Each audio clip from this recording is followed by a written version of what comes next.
Hello, welcome to education hub. আজকে তোমাদের MS ওয়ার্ডে কিভাবে পাসপোর্ট সাইজ ফটো তোমরা তৈরি করবে সেটার একটা ভিডিও করে তোমাদের আমি শিখিয়ে দিচ্ছি। তো আমাদের পাসপোর্ট সাইজ ফটো বানানোর জন্য প্রথমে তোমাকে একটা পিকচার ইনসার্ট করতে হবে। ইনসার্টে চলে যাবে, ইনসার্ট পিকচারে গিয়ে দিস ডিভাইস থেকে আগে তোমাকে পিকচারটা চুজ করে নিয়ে আসতে হবে। ভালো করে দেখিয়ে দিচ্ছি। পিকচারটা চুজ করার জন্য আমার এখানে ডেস্কটপ ডাউনলোডসের মধ্যে আমার পিকচার রয়েছে। একটা পিকচারকে আমাকে আগে ইনসার্ট করতে হবে। ফার্স্ট অফ অল ক্লিক করলাম, দেন ইনসার্ট করলে পিকচারটা বড়ভাবে এসেছে, ওটাকে আগে সাইজে ছোট করে নেবে। সাইজে ছোট করার পর দেখবে এখানে একটা অপশন থাকে, পিকচার ফরম্যাট যে মেনুটা আসে তার মধ্যে একটা অপশন থাকে ক্রপ। তোমাদের ভালো করে দেখিয়ে দিচ্ছি। এই ক্রপ অপশনটা যাবে, ক্রপটা নেবে, নেওয়ার পরে এই যে পিকচারটা এসে সেটাকে তোমার ডিজায়ার্ড পজিশনে তুমি এটাকে ক্রপ করে নেবে।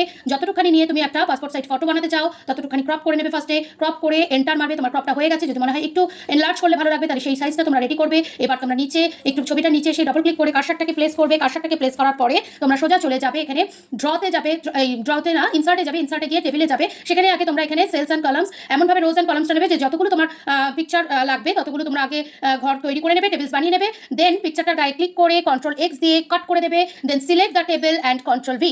দেখো খুব তাড়াতাড়ি তোমাদের একটা পাসপোর্ট সাইজ ফটোর একটা পুরো পিকচার তোমাকে চলে এসেছে। এইভাবে বিভিন্ন রকম ট্রিক্স শেখার জন্য আমার চ্যানেলটাকে লাইক এবং সাবস্ক্রাইব করো। Thank you very much.